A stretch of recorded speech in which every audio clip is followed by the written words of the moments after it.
दिन है। हम पिछले साल भी इसी तरह स्ट्राइक पर बैठे थे। 34 दिन हमने स्ट्राइक की थी। तब हमें गवर्नमेंट की तरफ से आश्वासन दिया गया था, जिसमें बाली भगत जी हेल्थ मिनिस्टर थे और साथ में 4 मेंबर कमेटी थी, commission secretary, health mission director थे।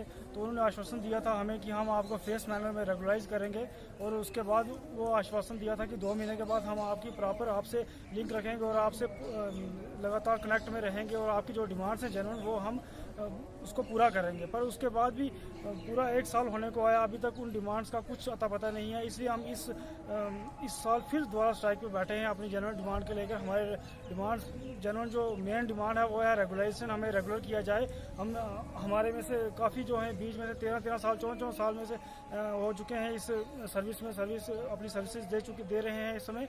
तो हम चाहते हैं कि आधे तक तो ज़्यादातर तो इसमें से जो होंगे वो अपनी अपर एज लिमिट भी क्रॉस कर चुके होंगे। हम चाहते हैं कि हमें गवर्नर साहब जल्द से जल्द इन सब के बारे में सोचें और हमारे लिए कोई एक हल निकालें जिससे हमारे कोई रेगुलाइज सारे हो सकें और सबके घर में इसी सर्विसेज से सबके घर चलते हैं। और 15,000 में कोई क्या करेगा? जो पूरी उम्र अगर 15,000 रुपये में 50 साल भी अगर सर्विस करता रहे तो एक मकान का वो ना अपना एक प्लंथ नहीं भर सकता। तो इसलिए हम गवर्नर साहब से अपील करते हैं कि वो हमें जल्द से जल्द हमारे बारे में कुछ सोचें और हमारे जनरल डिमांड्स को जो है उन्हें पूरा करें। मैं सब सेंटर डिंगला से सर, हमने पिछले साल भी 34 दिन का प्रोटेस्ट किया था। 34 दिन के बाद हमें गवर्नमेंट की तरफ से रिस्पांस मिला कि आपकी जल्द अज जल्द ड्राफ्ट पॉलिसी बनने वाली है। तो 1 साल गुजर गया है, उस ड्राफ्ट पॉलिसी का वेट करते करते गवर्नमेंट की तरफ से हमें कोई पॉजिटिव रिस्पांस ना मिला।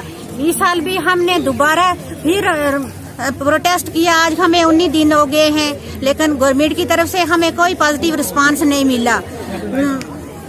मैं गवर्नर साहब से अपील करती हूँ कि आप बोलते हैं बेटी बचाओ बेटी बढ़ाओ, क्या आपका यही इंसाफ है कि एक बेटी अपने हक के लिए रोड में बैठकर भीख मांगे? हम गवर्नर साहब से अपील करते हैं कि हम भीख नहीं मांगते, हम अपना हक मांग रहे हैं। जब तक गवर्नर साहब हमें अपना हक नहीं देंगे तब तक हम ये स्ट्राइक ऑफ नहीं करेंगे। मेरी गवर्नर साहब से रिक्वेस्ट है कि अल्लाह के लिए हमें अपना हक दो। हमें अब एवरेज हो चुके हैं, किसी जगह पे फॉर्म भरने के लिए भी नहीं रहे हैं, ना इधर के रहे ना उधर के रहे। अब मैं यही रिक्वेस्ट करती हूँ कि अल्लाह का वास्ता आपको कि हम बेटियां हैं, हमारे लिए कुछ सोचो।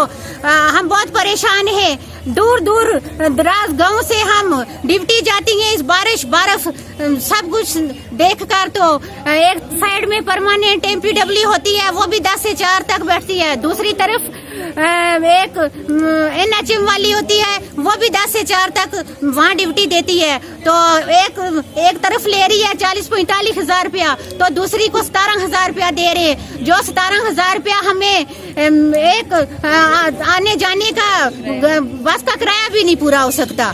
तो मैं गवर्नर साहब से अपील करती हूँ कि जब तक हमें अपना हक मिलता तब तक हम ये स्ट्राइक ऑफ नहीं करेंगे। अल्लाह के लिए हमारे लिए कुछ सोचो।